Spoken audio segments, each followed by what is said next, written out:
Hi everyone, Bruce here at eTrailer. Today we're going to take a look at and install the B&W Turnoverball Underbed Gooseneck Hitch on our 2022 Ram 2500. If you've got a gooseneck trailer that you are hauling around, but you also want to use your bed periodically to throw stuff in, the great thing about this is the ball does turn over to stow it away. Now we turn it over the ball and we stow it away. It gives you a nice flat surface here. Your ball won't be in the way if you want to load up your truck. Plus your loops do sit pretty flush with the bed. They're almost as high as the ribs on the bed itself, so those should not be a problem either. Coming in a bit closer, you can tell this is completely flat with the bed of our vehicle. Now looking at our safety chain loops, they do stick up a little bit, but as you can see, they're about as high as the ribs on your bed. Now the way these work is you pull them up and then you go ahead and connect your safety chains, and then when they're not in use, they just automatically go back down. Some other in-bed hitches do have a little raise here where our ball is stowed away, and for this one all you do is grab the rod here and just pull straight up on the ball, and you can take it, flip it over. Then you just need to make sure that the locking lever is in the locked position before you go ahead and hook up and head down the road. Now the locking lever is located on the driver's side at the rear here.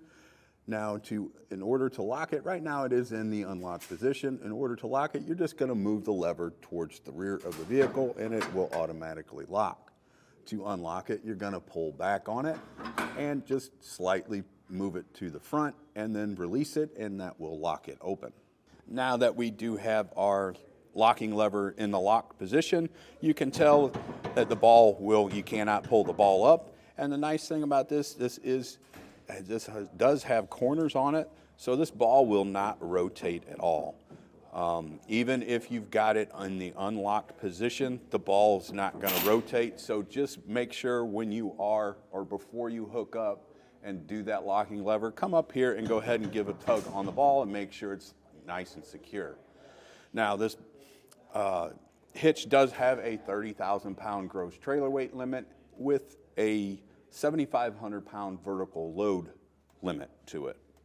Now I did mention this earlier, but it's worth noting again. The way the safety chain loops actually work, you're going to pull up on the safety chain, take your clevis hook, go ahead and connect it, and then you can just let the safety loop just ride back down.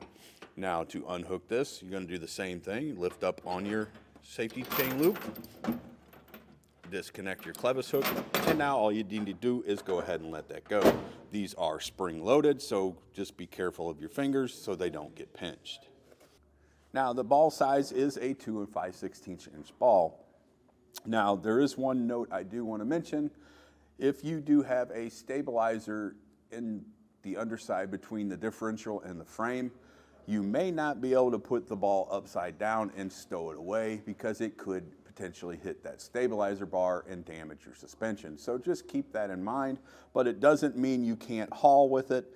Hauling with it is totally different because when you turn the ball upside down, it actually sits down below the bed itself. So just keep that in mind. I just wanted to make a note of that, but you can still stow the ball away in your cab if you're not using it. As far as the installation goes, the instructions are really easy to follow, but there are a couple of things I do want to mention. They mention about lowering the exhaust. Well, when we lowered it off of the one isolator that we took off, it only dropped it about an inch. So I would recommend actually moving that tailpipe section and getting it completely out of the way. It's going to make it much easier for you. It's just one 15mm bolt and you can loosen it up and get it out of the way. Now, if you don't want to try this at home, you don't have the will, you don't feel like doing it, or don't have the tools, check out our dealer locator on etrailer.com. But if you do want to give it a try, stick around, I'll show you how.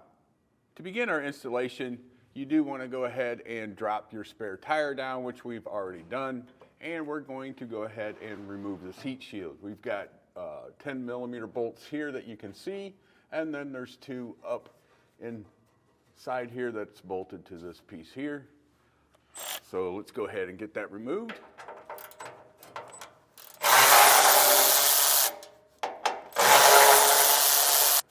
Once we get our last bolt out, we can go ahead and pull that down and we'll set that aside. Now just keep your bolts and everything in organized order so you don't lose and miss where those are actually supposed to go back. So now we do have to go ahead and lower this exhaust here. We're going to take some silicone spray and spray on it. Now the instructions say just to drop this down a little bit, but what I'm actually going to do is take this whole piece off. If you see up here, we got a 15 millimeter, and we're going to go ahead and loosen that as well. We're going to take this whole section out and get it up out of the way because we do have to be up in this area working, and I just like to have more room when I'm working. Take a pry bar and we're just going to pry that off. So now what we're going to do, we've got a 15 millimeter. We are going to separate the exhaust here. We're just in front of the rear end where the drive shaft goes into the rear end. Just to let you know, because it's a little hard to tell on camera, but let's go ahead and get this guy removed.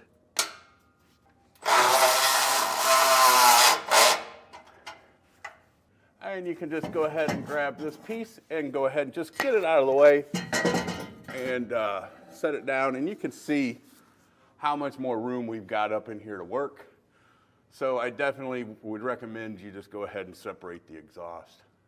Taking our plate that does have the big oval hole, and then we got a square and then a round hole. This is our template to go ahead and drill our 3.5 inch hole in the bed of the truck. So let's go ahead and mark this. So this is the front of the vehicle here, and this is on the right side as you're looking at the front from the rear as you're driving it. So this is the passenger side of the vehicle. We're going to use this hole here and line it up with the oval shaped hole. So we're going to take the bracket. It's going to slide up underneath, and then we're just going to go ahead and align the hole like so, and I am going to go ahead and clamp this up with a clamp. That way it will hold in my position without me having to worry about it.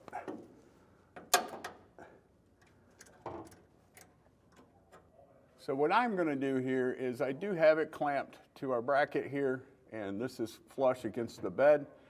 We're going to use the round hole. The square hole is for a different vehicle. It's for 3500, so don't use that. We want to use the round hole.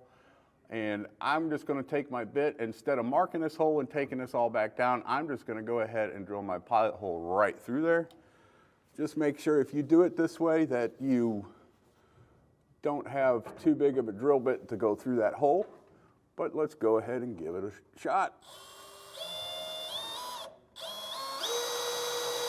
Now that we got our pilot hole drilled up into the bed, we're going to go ahead and remove that template and go up top with a 3.5 inch hole saw and go ahead and cut our hole out for our hitch ball. Now that we're in the bed of the truck, we do have a 3.5 inch hole saw, and what I'm going to do is use a plywood piece here just to help keep my hole saw from walking. So let's go ahead and do that.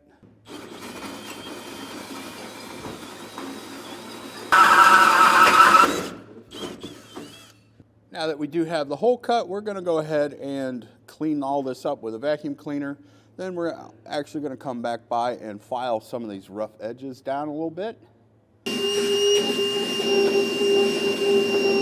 Now I'm just going to take a deburring tool and just kind of go around the edges a little bit.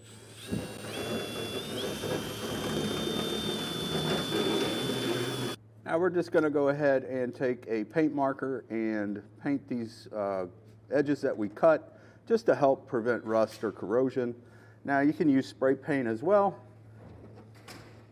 So grabbing a nut plate here, you see the nuts are kind of welded to this little metal piece here. Now we're going to go ahead and install this. Now you want the flange of the nut pointing down, so it's going to go in just like this, and you're going to want to go ahead and grab a pry bar along with that. So where we're going, we're up on the rear side here. We're gonna go up in here, and these nuts gotta line up with these two holes here. Sort of like what we just had done on the driver's side. So we're going to go ahead and do the same thing on our passenger side.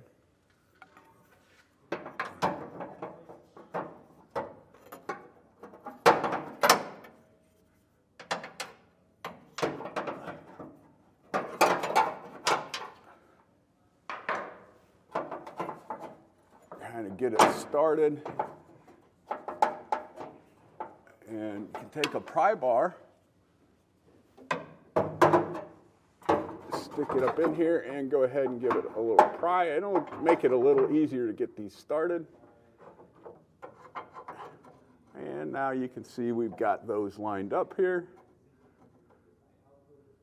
And if you haven't done the driver's side, you're going to need to do the same thing on this side.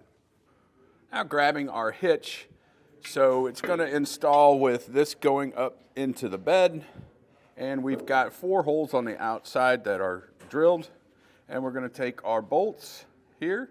These are going to actually thread into here once we get this in position, and these are the ones that are going through the side up here. So you got a hole here and a hole here that these will line up. Now we want the lock mechanism on the driver's side. So looking at that, it's going to put this little triangle towards the rear of the vehicle. Let's go ahead and lift this in place. And you may want an extra set of hands to go ahead and get this up in there. But I think I can manage on my own here. We just got to move some of these brake lines out of the way. Just don't let that set on top of those. And just kind of work that around like so. And then you can see where these holes are lining up, and we can run a couple bolts in there.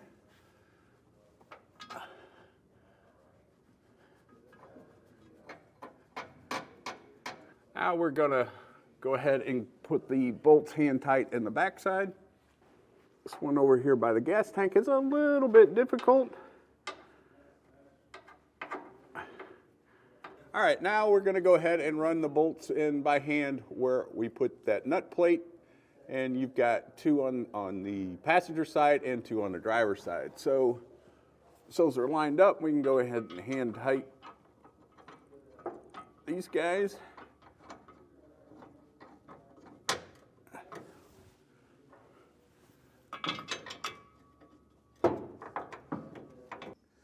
So now we're back up top in the bed.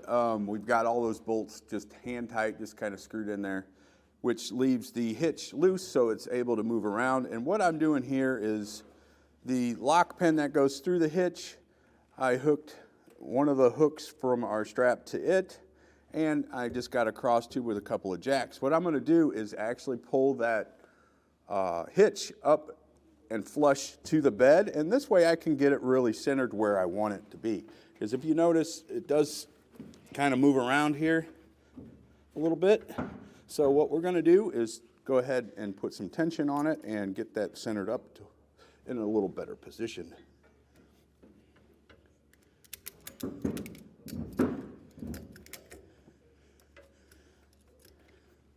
And you don't need to go crazy on the strap. It's just there to go ahead and take up the room that we got. And we can move this around a little bit to get it centered up to where we need it. That looks pretty good there. And that's going to really hold it for us when we go ahead and torque everything down as well. As you see, we are back underneath the truck now. We need to go ahead and tighten all these bolts up. And we're going to start with these 2. And then these 2, go ahead and tighten them down. The hardest part of the installation, I believe, is getting all these up here tightened down. You're going to need a 15/16 inch wrench, and preferably one that has a swivel head on it will make it much easier. For these, I'm just going to go ahead and use an impact and run them in, and we will torque these down after we get them all snugged up. All right, grabbing your wrench, and see I've got the swivel head, and we're going to go ahead and snug these up. Now, grabbing our torque wrench, we are going to torque these down to the manufacturer's specifications. If you don't have a torque wrench, we do carry them here at eTrailer, or you can rent one from your local auto parts store.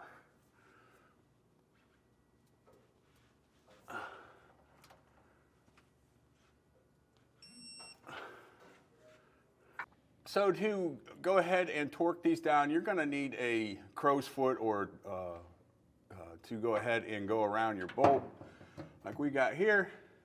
And you're going to just want to torque these down to the manufacturer specifications.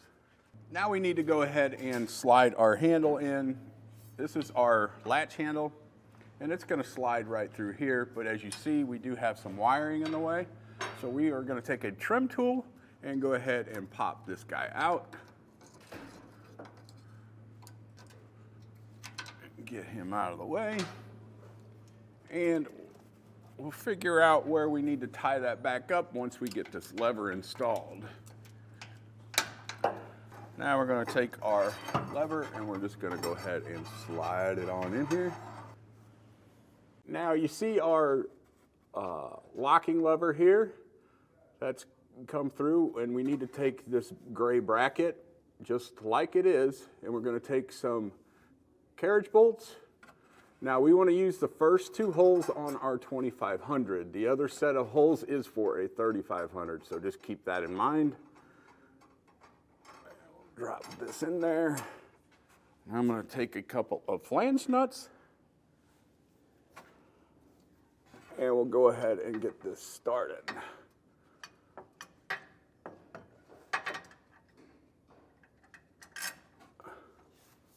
Before we completely hook up our lock lever, we are going to go ahead and remove this so we can move that lock lever by hand down there. We'll just get this undone. Now, what I did with this bracket is I went ahead and tightened this down here first and torqued them down. It's just going to make it a whole lot easier to get in here, because this piece is going to attach to our lock right here. And as you can see, let me get that back up over there. As we're attached, you got the bolts are way up in here. It's just going to make it a lot easier. Now all we need to do is go ahead and get our other carriage bolts, and they're going to go into our lock lever. And you can take this lever and move it out of the way in order to get those bolts in there. And just make sure you don't let that slam on your finger. Now that we've got the carriage bolts in, we're going to take our flange nuts with our lock lever and go ahead and install it. Now we'll come back by and go ahead and torque those down to the manufacturer specifications. Grabbing a 9/16, we're going to go ahead and torque these down.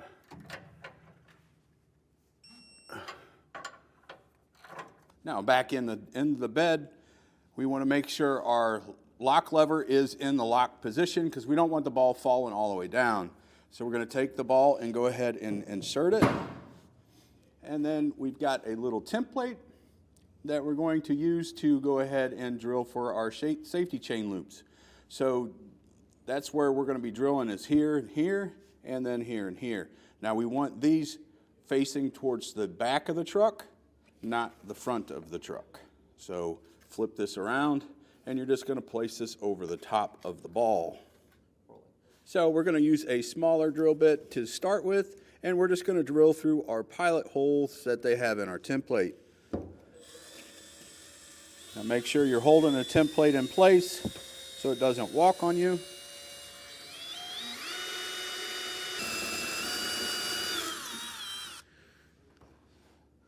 We're going to go ahead and start our other hole. Once we do have those started, we can go ahead and remove our template and our ball. Now, drilling through here, we are going to be drilling through another piece below here, so it is going to take a bit longer to get through.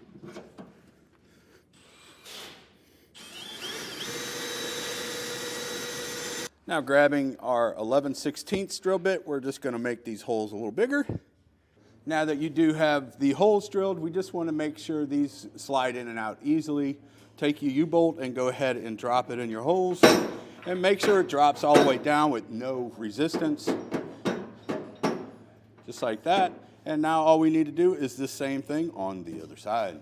Now that you've got the holes drilled for your safety chain loops, you can go ahead and do the other side and drop that one down in, and then we need to go back to the underside of the vehicle, and we've got to put our springs and our nuts onto our safety chain loops. Now here's the one we already done, and you can see how it looks, and we're just going to do that same thing to this side. So we want to take the spring and the wider end of the spring, we want to go up towards the bed of the truck. Just take that spring, slide it in there, and we're going to put that up a little bit so we can get that nut started. You're just going to kind of hold it with your finger and go ahead and get our lock nut started. Now we're going to take a 15/16 and we're going to go ahead and tighten these nuts up. Now, if we're looking at the other side here, you just want these nuts flush with the bottom of the U-bolt there. So don't run these all the way in. We're just going to run them up flush to the U-bolt.